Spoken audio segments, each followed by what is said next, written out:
Alrighty. We've been looking at this all wrong, right? Completely wrong.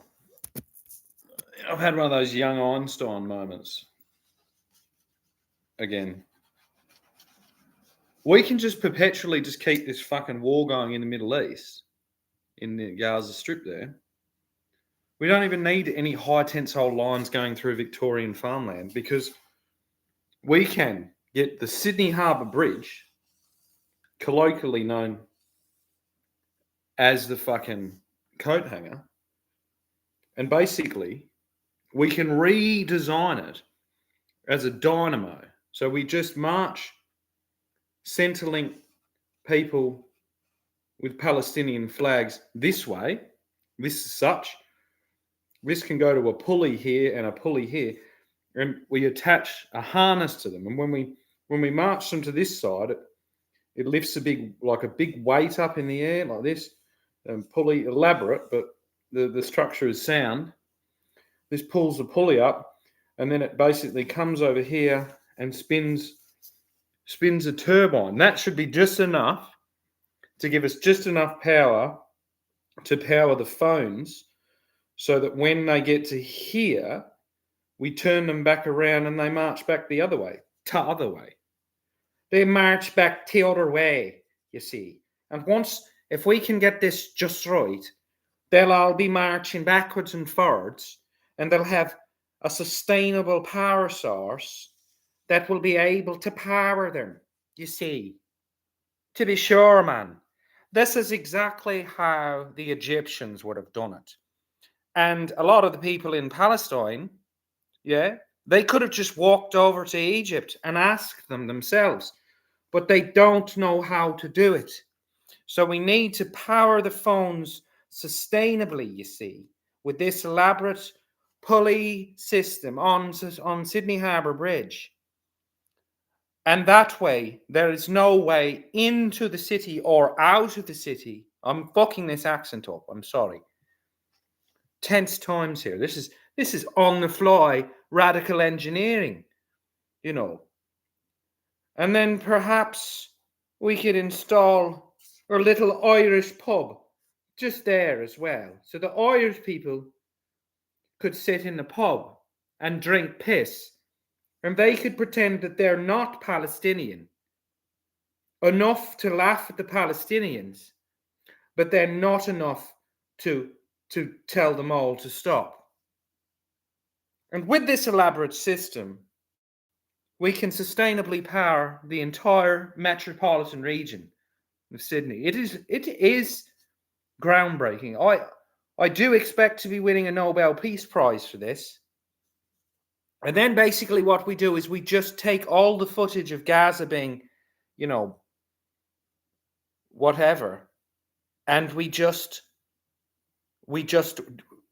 continuously tell them that that's going on, that there's a hope in that place. It is elaborate, but I think it'll work. I think if we do it correctly, maybe we need some German engineers as well. So the German engineers, you know what I mean? They can constantly go and grease all the little mechanisms, because they're very obsessed with mechanized things, and so they can do this.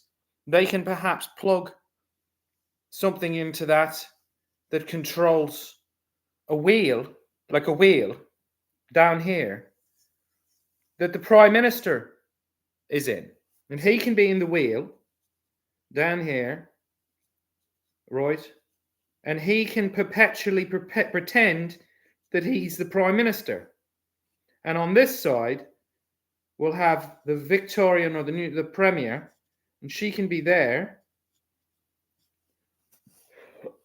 And we will constantly show them their own footage to make them feel like they are still Prime Minister. And then we can begin to repair the damage that the cities have caused to the regional areas. And we don't need any high tensile or solar panels or wind turbines, because the city can power itself. Now, if you add to the addition the 24-hour gyms, which there are hundreds and hundreds and hundreds of people in the city looking at mirrors, which they should have bought off me. If they had bought the mirrors off me, and some of them did, but not a lot, then I wouldn't be having to do this. But we can attach little dynamos, like perhaps the Prime Minister may have had one of these on his bicycle as a young boy, maybe, and the consecutive weightlifting and the treadmills and the steppers and the everything like that. Well, that would go a long way to contributing to the power generation of the greediest regions for power, that is, on Earth. They can provide their own power. And then they can provide their own power to take pictures of their own breakfast, which is perhaps avocado on toast, to send, and of their mirror selfies, so that they are all constantly, kept on the treadmill. It's very much like what happened in Egypt, except Egypt ended up with like grand architectural wonders, and there wasn't any Instagram, nor electricity. Well, perhaps there was electricity, but I don't know. I don't know about the electricity, you see. It's hard to tell. Because their Facebook page has been disconnected. When I look up Egypt and try and see their Facebook page, all I see is how like they're just basically like saying, no, those Palestinians can't walk like back the other way. They can't. And that's confusing, because I'm pretty sure that that's like, basically it's like the Jews walked from Egypt to Israel, perhaps under the guidance of a once pharaoh who had a monotheistic vision to do such a thing. And so it would be exactly as feasible for the Palestinians to just walk back to Egypt, I think. I think that would be exactly the same journey. And I think there's a couple of other directions that they might be able to walk in as well. I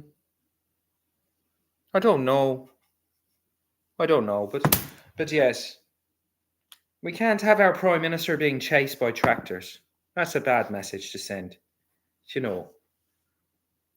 Around the world's going to see that. They're going to be like, well, they're a fucking basket case down there. Their Prime Minister's being chased by tractors. He's trying to ban sheep in Western Australia, and then standing in front of a bunch of sheep. Just mixed messages, mixed messages. But there's nothing that we can't succeed in if we don't put our minds to it. If we collectively work together to create the largest sustainable, and then it really gets down to, it's like, what are these people eating to power their energy output? And well, that gets down to some even more radical, like, what is the calorific, on average, needs of a human being living in the city as compared to a human living in the country? These are all things we can do with a calculator. So yeah, it's like a big pig farm, and the piggies are fucking greedy. Yeah. And I just can't see those towers, those high power. They're going to all fall over, I think. So it's yeah.